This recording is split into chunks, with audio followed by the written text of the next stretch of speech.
All right, the time being 7 o'clock on November 9th, 2020.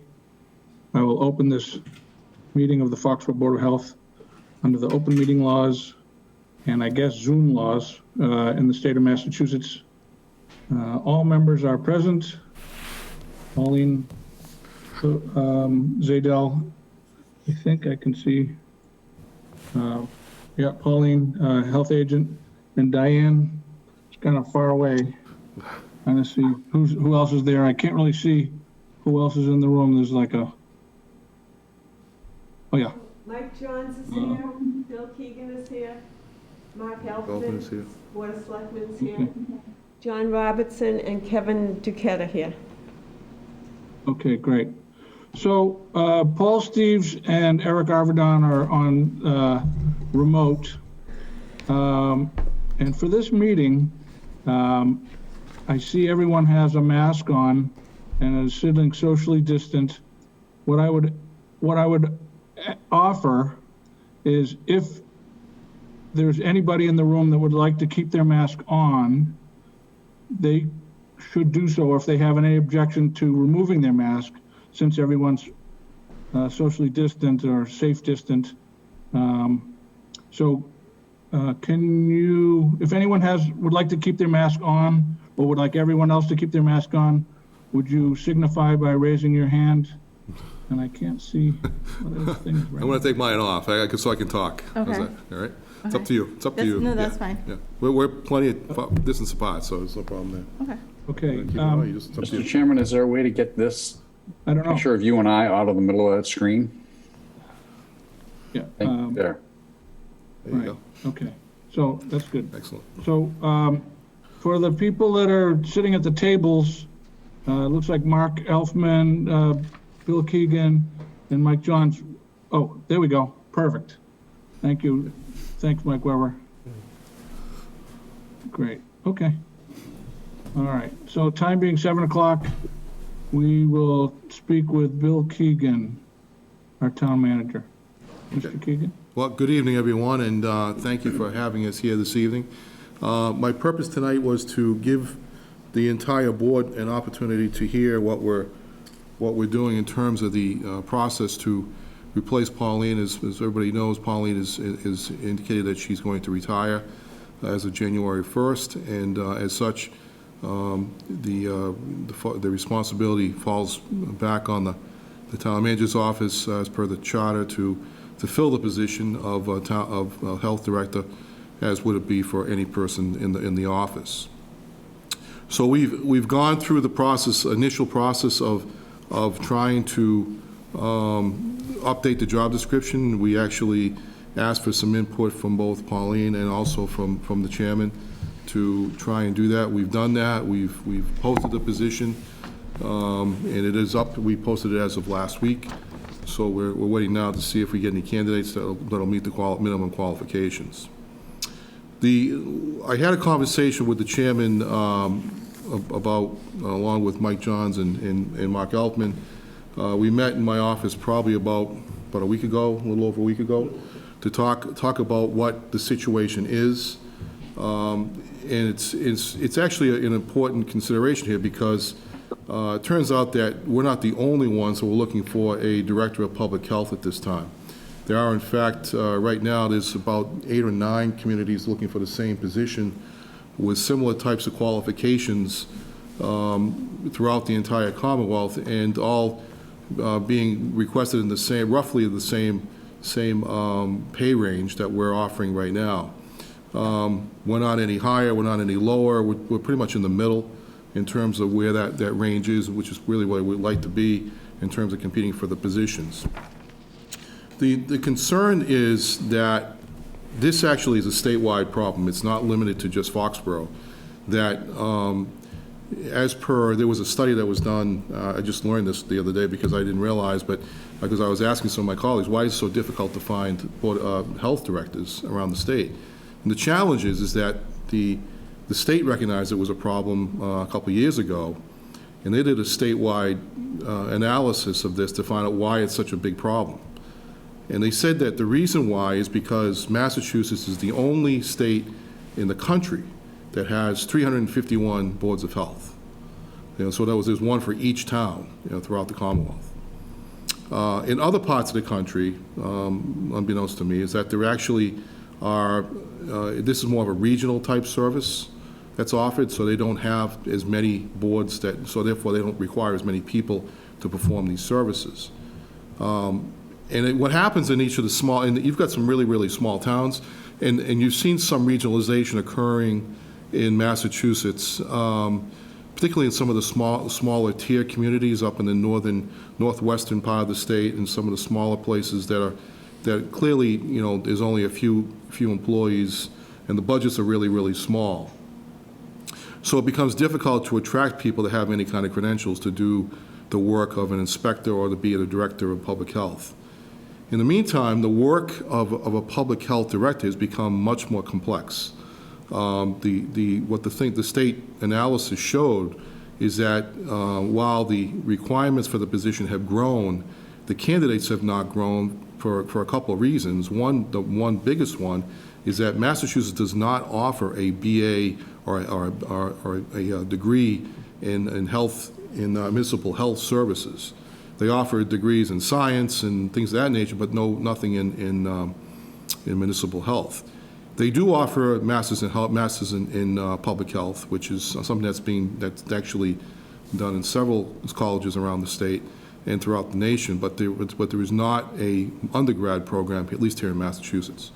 So obviously there are fewer people that have those requirements.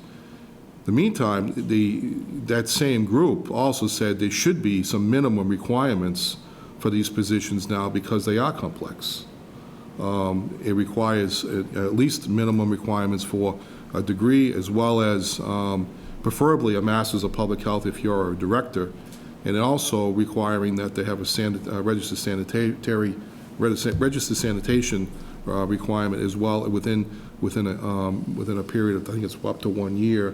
And then also, you have to have at least 5 years' experience as a director to actually serve in that role as well.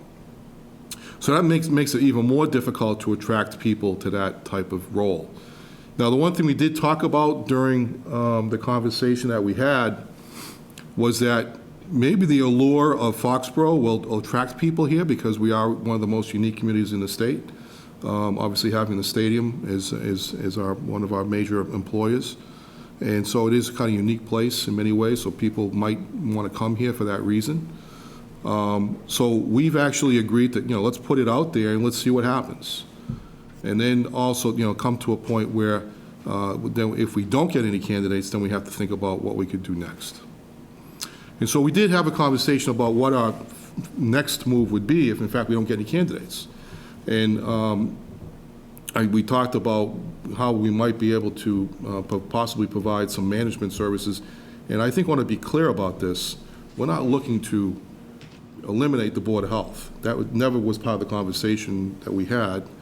We've never even considered that possibility. The Board of Health is something that is clearly something every town wants in Massachusetts, so we're going to plan to keep that.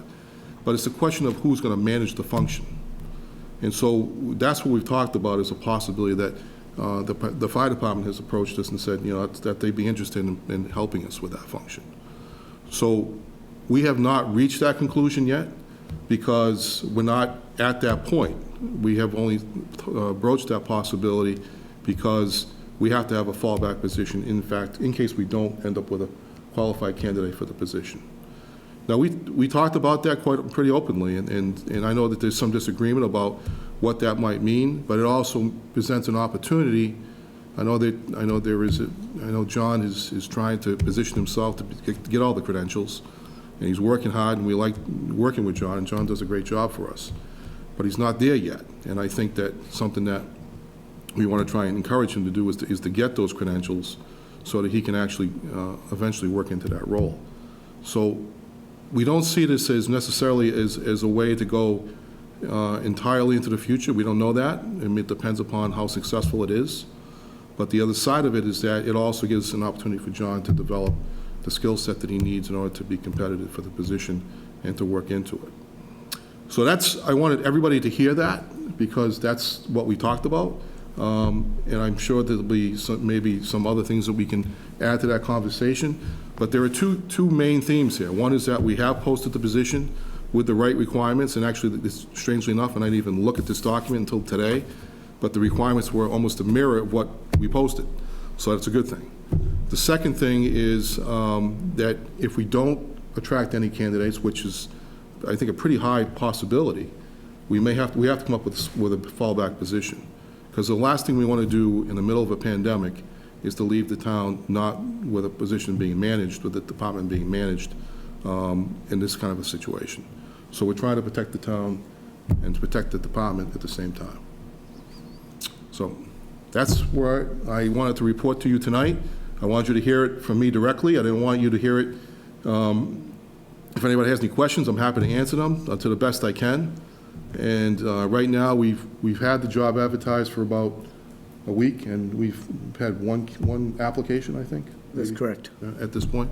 And that person is only partially qualified, not even fully qualified. So we can't even consider that person as really as a candidate at this point.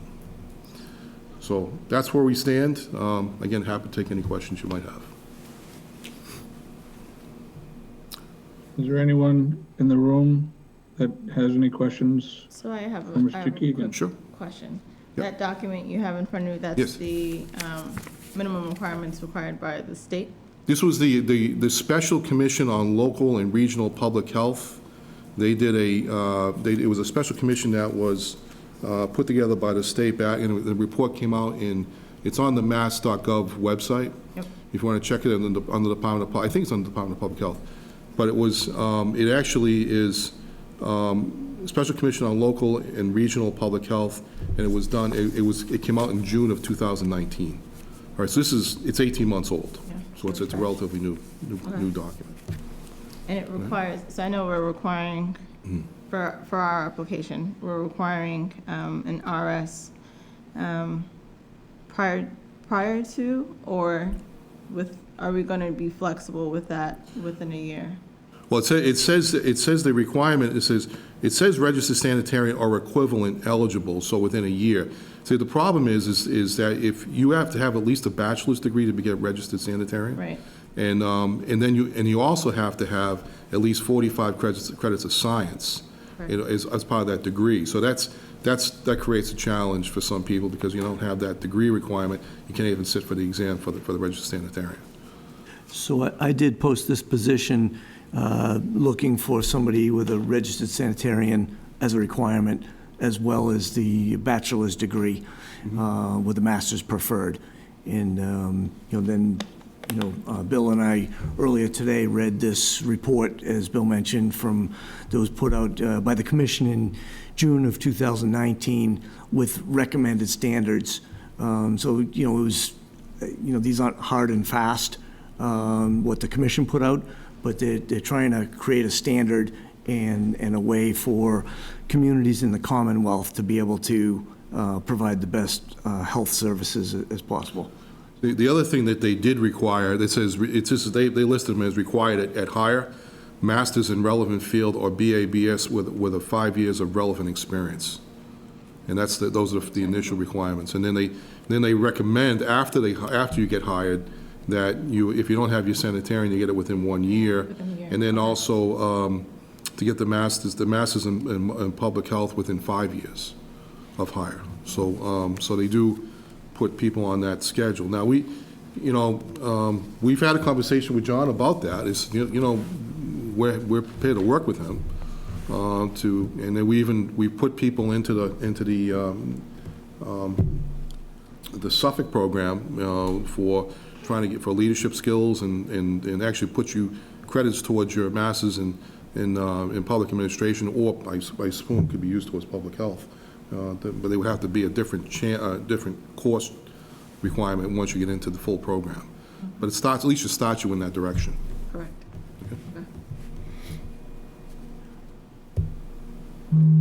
Keegan, Questions? I happen to notice that of a couple of the positions that are available or are being advertised currently are quite a bit higher than us. And every single one of them requires, it says a bachelor's degree or any equivalent combination of education and experience. And they all say that they all put in their skills and abilities, and all of them have the registered sanitarian is suggested. So I think we're put at a disadvantage by requiring both of those, as we discussed earlier. So, Mr. Chairman, one of those, That's of a concern to us as well. so one of those, you are correct, with the registered sanitarian, and that may be an uphill climb, and it may be something we have to look at. The position is posted until filled. But the other one, we also listed ours as bachelor's degree in public health or a related field. So we didn't box ourselves into just, bachelor's degree in public health. And then, likewise with the master's degree in public health, also lists in our job posting or a related field. So I think But it says a bachelor's degree is required in ours. Yes. In all the other ones, Lexington, Marshfield, Stoneham, Oxford, there's like 5 more. They say bachelor's degree or equivalent experience and education. So you don't need a bachelor's degree. You need relevant experience is what they're all saying is most important. So here's the difference, is that, So I'm just telling you, I think, personally, I think we're at a disadvantage right off the bat. And whether it's deliberate or not, I don't know, but I think it's unnecessary. And, it's really not competitive, especially where we're at a lower I think salary we can range. agree to disagree that it's not important. It's very important in this day and age to have a qualified person sit in that role. Now, the other thing that's really significant too is that if you don't have a bachelor's degree, you can't even sit for the registered sanitarian exam. So that's by having that requirement, and maybe those other communities aren't aware of that. So I can't speak to them as to why they listed that, but you can't even sit for the exam until you have that degree, and you have to have 45 degrees of credits in science in order to do that as well. So you can't just have a degree and a Bachelor of Arts degree and then sit down and say, oh, by the way, I can sit for the registered sanitarian exam. You can't, not until you have 45 credits towards that degree in order to do that. So that's the difference. And Mr. Chairman, this is not dissimilar from the recruitments we've done for other department head positions. We are looking for people to come in with a college degree, master's preferred, and with certifications in their relevant fields. So we're not upping the game to set a roadblock for this. Actually, what we're doing is we're trying to raise the standard to set ourselves up for success during a pandemic and for anything else that comes in the future. Now, I mean, if we can't get someone who has the registered sanitarian already, we have posted this, open until filled, and we may need to revisit it. But this is in no way designed to block someone or anyone out or to put Foxborough in a bad position. We're trying to put Foxborough actually in a good and advantageous position to provide the best public health services that we possibly can. That's the goal. And this really, going back to the meeting that we had, this was the one point of disagreement that we had. We did include all of the suggestions that you had, and I stood firm on requiring a college degree for our Director of Public Health. And, I will acknowledge this is the one area where we disagreed, but this is what we do with our department heads. We're looking for managers who have an education, and it was different 10, 20, 30 years ago, but the workforce out there is more highly educated, and we should be demanding that of our managers coming in. Now, there is an exception to that rule. The only exception to that rule that we know of right now is the building commissioner, which is typically a trades-based function, and those people do have to go sit for a pretty extensive exam and they have to be qualified as a certified building official before they can even apply, before they can be, can take on that role. And that's a requirement. So while they not necessarily require a degree, because those are typically trade-related types of operations, there's, you have to have as a minimum a CBO for the position here. But even in that case, our longstanding building commissioner, Bill Caspara, who we had for 20 years, he had a bachelor's degree and related experience and certifications. And our next CBO had a law degree, so he was very well versed in code regulations, the law, as well as a CBO designation, all the certifications. And so we have that job currently posted. We hope to draw in someone with a college degree for that in a related field, but we don't know for certain that we can. As Bill mentioned, usually people come up through the trades in that, but we have been successful in the past of filling our department head slots with folks who have a college degree. Okay, gentlemen, thank you very much for your. Mr. Keegan, if I. Sure. Mr. Keegan, so just, how much, what's the salary range that you're looking for this position? So I'll let health Mike director? respond to that, but it's actually, it's on the posting itself. So, Sure, the salary range is approximately 83,000 up to 101,000. And we've posted, as we do with most of our jobs, an expected hiring range, which is in the first three steps, which is 83,332 up to 88,427. So that's typically what we do. So of the 8 positions that are posted, which includes Foxborough, that are similar to this one, there are some that are lower, there are some that are higher, and as with the goal here in Foxborough, we try to come out in the middle, about the 60th percentile, and that's where our salary range is, just a little above the mid-range. and some of those committees. How does that salary range compare to other positions in the town hall that for whatever reason you're coming up with there, that are going to require this bachelor's degree or a master's degree? Is it? Yeah, so we did a salary survey of all the department head positions about 3 years ago, and that was done by an outside consultant, and that was consistent with what they found by looking at other towns for that type of position. So I think we're actually right there, Mr. Steves. I think we're at a point where some of the towns that are bigger than us actually pay more, obviously, because they have a bigger level of responsibility, a bigger scope of responsibility. But here, we do pay right in the middle, relative in a competitive way. I did talk about this with, ask with a person who was a consultant in the health field, and they thought that our range was actually very competitive. So I don't think that there is, I just had a conversation last week, and that person indicated to me that people who are paying higher than us are still having difficult finding people to attract to the position. In fact, I think one community just went out for a second or third time to look for somebody. So it's a case of. You alluded to the fact that you think someone from the fire department could fill this position. Well, who in the fire department has any of these credentials that you're talking about? So just to speak to that, thank you for that question. So we would not necessarily, they would help to manage the operation and do some of the responsibilities. But actually, the fire chief is a registered sanitarian.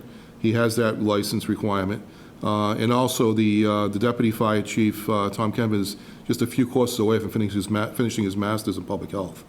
So, and you think either of these guys are going to have time to run our very busy office on top of running their operations? Quite honestly, Mr. Steve, we have not figured that piece of it out yet. I mean, we have not gotten to the point where we've had the full conversation of laying out that plan, because we're not at that point.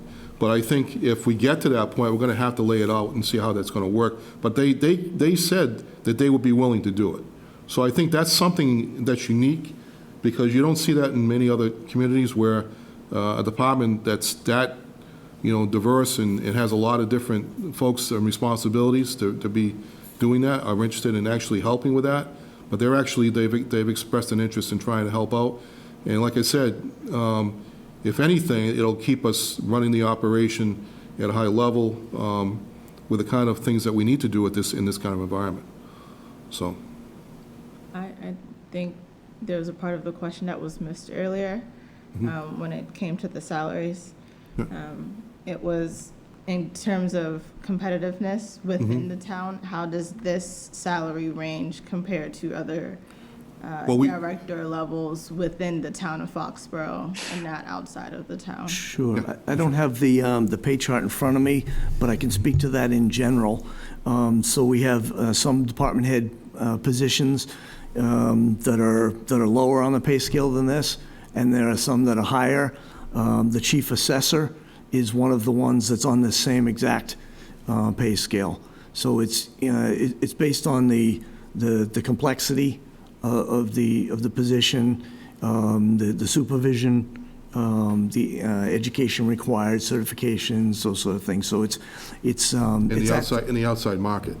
Right, in the market. In the outside market. So this position is at the upper level of the department head pay scale, but not the top. Is it a G7 or level 7 or 8? This is It's actually a grade grade 8. 8 in terms of our I saw pay that scale. somewhere. Okay. Thank you. You're welcome. All right. Is there anyone else who would like to speak or ask any questions of these gentlemen?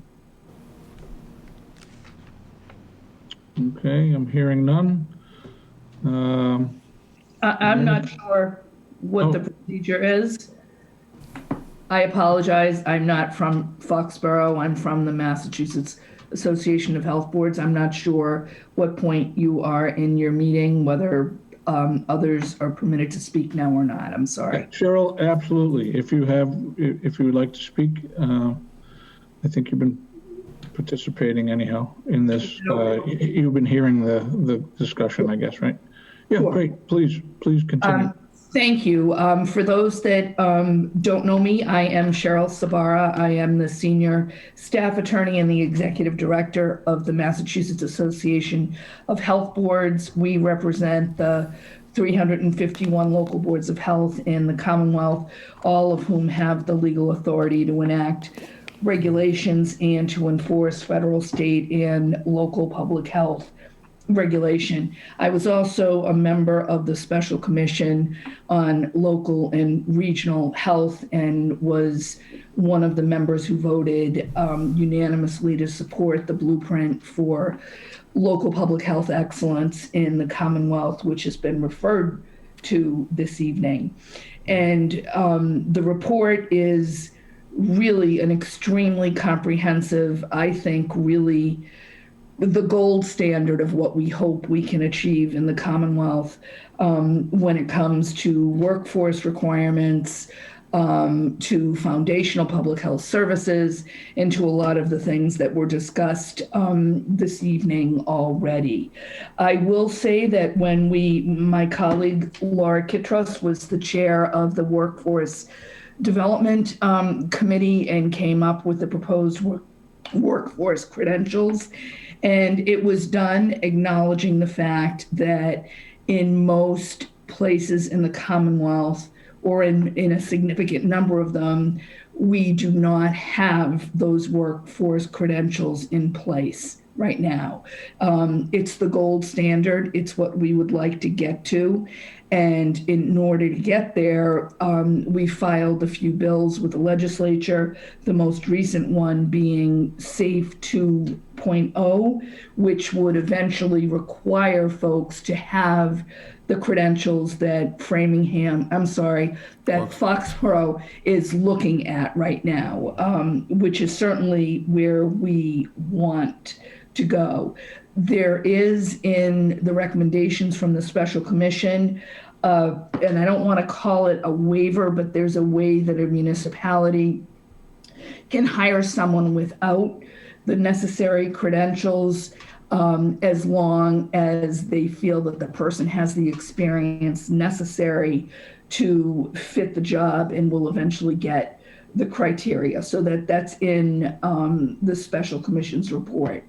The other thing that really needs to be said now that we're in the middle of a pandemic is that the Commonwealth is finally understanding the fact that police and fire have the same obligation that boards of health do.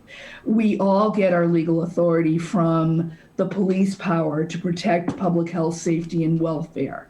But police and fire have they have direct funding from the legislature in addition to their local tax funding.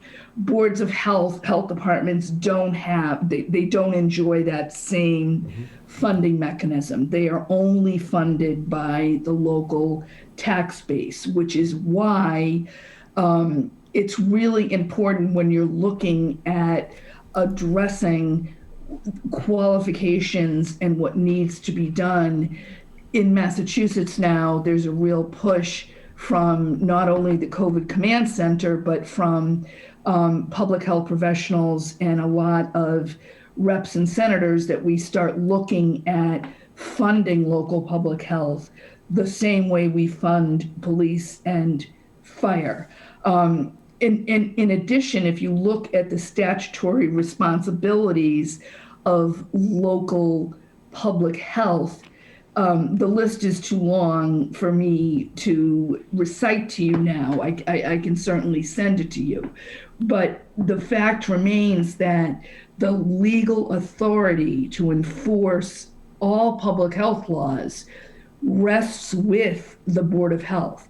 They delegate their authority to their agents, in quotes, to their staff. Right. So regardless of what kind of town charter Foxborough has, regardless of who's responsible for hiring and firing, the basic fact is none of these laws can be enforced unless the Board of Health delegates their authority to public health staff, wherever they sit. You know, if they sit in the fire department or whatever, but I would just respectfully submit that right now, in the situation that we're in right now, with the pandemic that's happening, with what's happening at the legislature, with the report from the special commission, the thought that an RS who is a full-time firefighter could possibly step in and perform the duties and obligations of a health director or even a health inspector to actually enforce laws that are delegated to the Board of Health is pretty stymieing. I don't know how that, I have never heard of that before. Management and I don't know even what they would do, look at the hours of operation or whatever, but when it comes to doing enforcing of these laws, when we're also dealing with contact tracing, with isolation and quarantine orders, which can only be issued by the local Board of Health. This is the first in my 25 years of experience in municipal law and public health law that the thought that an RS that's a full-time firefighter with a union contract could actually do that work. It's novel. I mean, it's novel. So maybe maybe it'd be helpful if I could explain to you. Your town attorney does. I'm just telling you from my experience, this is a very novel proposal. Maybe I could just clarify something for you, though, Cheryl. I can understand why you said what you said. We're not proposing to eliminate any of the staff members that are there now. So the only issue that is coming into play is that and we're not looking to eliminate the responsibility of the board either. The issue is the management of the department. And I think that's the thing that we're trying to do. What we're saying to you is that the chief, it's the chief of the department, not a union contract, by the way. That has nothing to do with this discussion whatsoever. In fact, any of the people that would be involved in helping to manage the operation, none of them are covered by union contract. So that wouldn't be an issue in that respect. But I think that the issue is if we can't find the people with the right credentials, we do have people amongst our staff already who can help manage it with the right credentials. And the rest of the staff will continue to function as needed. They will be there to assist them as needed to continue to operate the department as needed. It also opens up the possibility that if we were successful in making that change, which, by the way, we've not reached that conclusion yet. I just want to be 100% clear about that. But if we do, we could also explore the possibility, since we are not going to fill the position, that we could look at other options as to how we might be able to help staff the department with that situation, to help keep the department whole, if you will, in terms of its staffing requirements. So we're not looking to diminish any of the staff members that are there. They'll all stay where they are. We're not looking to change any of that. We're not looking to eliminate the authority of the Board of Health. That authority is in place, and there's been never any discussion about changing that whatsoever. We know that that's in fact the case. And I think what the only issue is, could this be done to help manage the department given the secular crisis that we're in? Now, having said this, I've been doing this for 37 years. I've never seen this done either. So it's new to me. But it is an interesting idea. And I think it bears looking at, because, first of all, I've never had a department approach me in that way to say, look, we can help. I mean, they've done it in other departments for different functions, but not for this one. And I think that's what's interesting to me, is like how we can make this work so that the department doesn't become diminished in its role, it actually gets enhanced in its role. And I think that's what we're trying to do under the circumstances. There's another part of this, and we have not had a chance to discuss it either, with the chairman of the Board of Selectmen, or myself with the town manager, or with the chairman of the Board of Health, or anyone, because I just read the 114-page commission report today. The theme throughout that commission report was, because Massachusetts is so different with 351 districts of authority, and the shortage of people, really with the qualifications that this commission report is looking for, the theme was to look at regionalizing, like the Western Massachusetts, community is doing, and like all of the Cape is doing. So, first we're looking to, with this recruitment, with this advertisement, hire a highly qualified director to come in and continue to run the health department as it sits now under the Board of Health.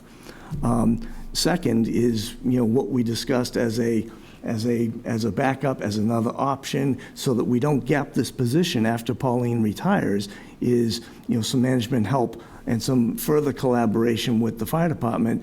But now, as I read this report today, and Bill read it as well, and we haven't had a chance to talk about this, but the other way It is really that is a third option. Yeah, is that you consolidate your management resources, you look to get that master's in public health, that registered sanitarian, that somebody with that 5 years of management experience, and you pool resources from a number of communities. Again, I may be speaking out of turn because I haven't spoken with my colleagues No, yet. it's actually true. That was one of the things, that was sort of a theme that ran throughout, and you sat on the committee, so that was a theme that came out of that report, was that really that the state should be looking to regionalize more in this area more than anything, because there's just a limited number of resources available to help do the job correctly. And so I think that was... And actually, Norwood received one of the second rounds of grants to look at sharing services cross-jurisdictionally. That certainly is. That's why it also seemed so strange to me that the fire department was a potential alleged solution, when we are looking at sharing professional public health services as a way to provide equitable public health services throughout the Commonwealth, which we don't have now. I think why this is so unique in Foxborough is because we have a deputy chief who is he's also an RN. He's a few courses away from finishing his master's in public health, and the chief of the department is a registered sanitarian. It's just unique. No, I understand it's that, unique. but I don't know how they can do their full-time jobs and That's a question that we have to answer that question. We haven't answered it yet, so but it's something that it's worth exploring at least as an option. We don't know that answer yet, but, we can certainly look at it. All right. Great, okay. Anyone else? Comments? All right. Everyone, thank you very much for coming in. I'm going to call this matter closed. You're welcome to stay. We have just a couple other things on our agenda. You're welcome to stay. And I think, Mr. Weber, you're going to keep us on Zoom, right? I believe. Okay, so this matter's closed. Well, all due respect, I have another meeting tomorrow, so I think I'll leave. Okay, great, thank you. Thank you very much. Thank you Okay. for having us in this evening. Thanks for having us. All right. Cheryl, thank you very much for coming. I like your background. Man, Thank you, Cheryl. Thank you. okay. Good luck. Good luck. Thank you, Cheryl. All right. Right, so now that the movement's gone, I would like to make a motion to approve, The minutes. bills. Oh, the bills? Yeah, let's do the bills. All right, nice.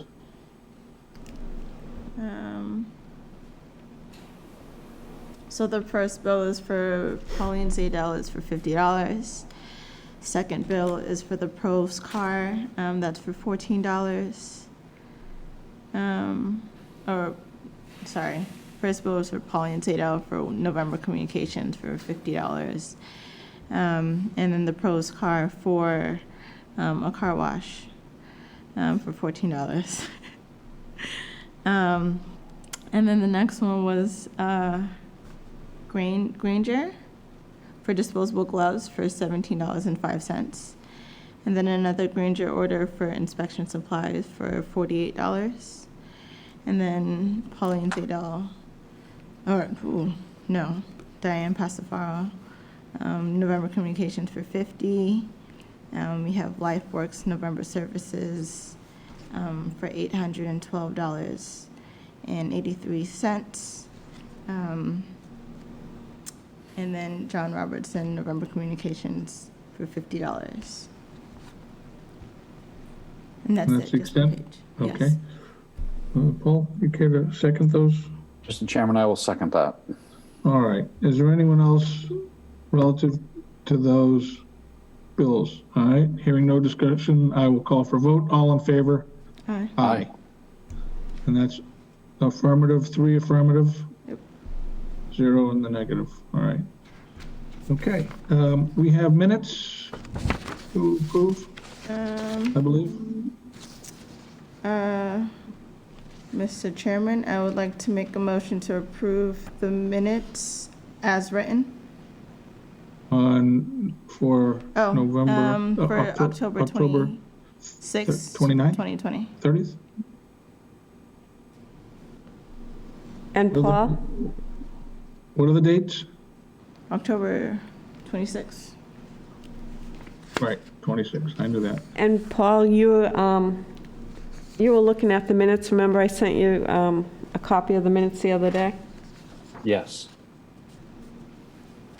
Right. Look, Fabulous. Oh, so you seconded that, right, Paul? You seconded yes, that? I second that No, motion. no, Pauline. wait, I did read them, and I have no issues with them. But there was an issue. Remember I sent you the notes?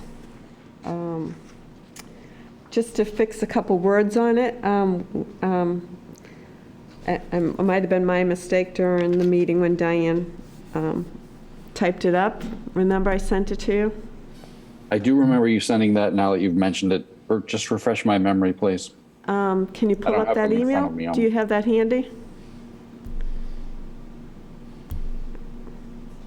Do you have that email handy? No, not where I'm sitting, no. Oh, okay. Well, maybe that's. Pauline, what were the modifications? It was just a little blurb of the wording. So I'll have Betsy read it. So we just wanted to fix the wording, so if you can read the wording in red. Can you read my writing? Okay, so, And say for 5 minutes of that. Okay, so for So- 5 Neponset So Betsy, Ave, so Betsy, this is an amendment? yes, we're making an amendment to the first motion to the 5 Neponset Ave. Yeah, the first motion. It is the Second paragraph. second paragraph, fourth line. And I'm going to read it as amended. So it'll read, Avenue to a 2-bedroom design, period. P. Steve's. No, design according to the Title V requirements. My apologies.